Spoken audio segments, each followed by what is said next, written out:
قوم عاد ایک ایسی قوم تھی جو بڑے طاقتور تھے، 40 ہاتھ جتنا قد، 800 سے 900 سال کی عمر، نہ بوڑھے ہوتے نہ بیمار ہوتے، نہ دانت ٹوٹتے نہ نظر کمزور ہوتی، جوان تندرست اور توانا رہتے، بس انہیں صرف موت آتی تھی اور کچھ نہیں ہوتا تھا، صرف موت آتی تھی۔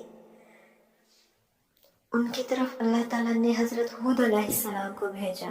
انہوں نے ایک اللہ کی دعوت دی، اللہ کی پکڑ سے ڈرایا، مگر وہ بولے، اے ہود، ہمارے خداؤں نے تیری عقل خراب کر دی ہے، جا اپنے نفل پڑھ، ہمیں نہ تیرے کہنے پر کیا ہم اپنے باپ دادا کا چال چلن چھوڑ دیں گے؟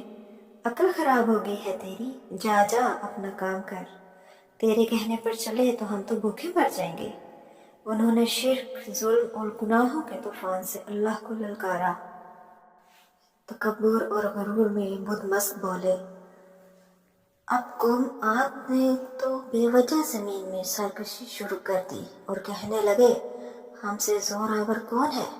کیا انہیں یہ نظر نہ آیا کہ جس نے اسے پیدا کیا وہ ان سے بہت ہی زیادہ زور آور ہے؟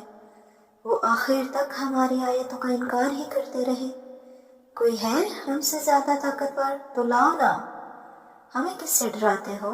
اللہ نے قحط بھیجا، بھوک لگی، سارا غلہ کھا گئے، مال مویشی کھا گئے، حرام پر آ گئے، چوہے بلی کتے کھا گئے، سانپ کھا گئے، درخت گرا کر اس کے پتے کھا گئے، بھوک نہ مٹی، نہ بارش ہوئی، نہ قطرہ گرا، نہ غلہ اگا۔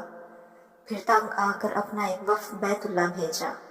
ان کا دستور تھا جب موت آتی، مصیبت آتی تو اوپر والے کو پکار اٹھتے، جب دور ہو جاتی تو اپنے بتوں کو پوجنے لگتے۔ بیت اللہ وفد گیا اور کہا کہ ہمارے لیے اللہ سے دعا کرو کہ بارش برسائے۔ اللہ نے 3 بادل پیش کیے، کالا، سفید، سرخ۔ اللہ نے فرمایا ان میں سے ایک کا انتخاب کرو۔ انہوں نے آپس میں مشورہ کیا کہ سرخ میں تو ہوا ہوتی ہے، سفید خالی ہوتا ہے، کالے میں پانی ہوتا ہے، کالا مانگو۔ اللہ تعالیٰ نے کہا واپس پہنچو، بادل بھیجتا ہوں۔ وہ خوشی خوشی واپس آئے، سب لوگ ایک میدان میں جمع ہوئے، بادل آیا، وہ ناچنے لگے کہ اب بارش ہوگی، قحط مٹے گا، کھانے کو ملے گا۔ کیا پتا تھا کہ وہ بارش نہیں، اللہ کا عذاب ہے۔ جب تم ہود سے کہتے تھے کہ لے آؤ جس سے ہم کو ڈراتا ہے، اس بادل میں ایسی تند و تیز ہوا تھی کہ جس نے ان کو اٹھایا، مارا، ان کے گھر اڑا دیے۔ 60 ہاتھ کے قد اور لوگ تنکوں کی طرح اڑ رہے تھے۔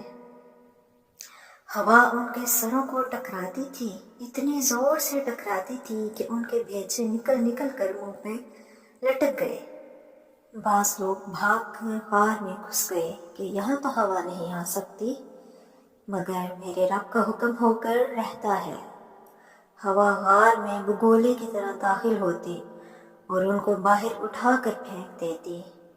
اللہ نے فرمایا، فَهَلْ تَرَىٰ مَن بَاقِیَةٌ، کیا کوئی باقی بچا ہے؟ اللہ تعالیٰ نے ان کو ہلاک کر کے دکھایا کہ جب تم اللہ کے، اس کے رسول کی نافرمانی کرو گے، اللہ تم پر ایسی جگہ سے عذاب بھیجے گا جہاں سے گمان بھی نہ کیا ہوگا۔ جو گناہ قوم عاد نے کیا، کیا وہ ہم نہیں کر رہے؟ کیا ہم اللہ کی حدوں کو پار نہیں کر گئے؟ کیا ہم نے اللہ کو اپنی نافرمانی سے نہیں للکارا ہوا ہے؟ توبہ کرو، اللہ سے ڈرو، قرآن پڑھو۔ جن گناہوں کو ہم معمولی سمجھتے ہیں، اللہ نے ان گناہوں پر پوری قومیں زمین بوس کر دی ہیں۔ استغفر اللہ ربی من کل ذنب واتوب الیہ۔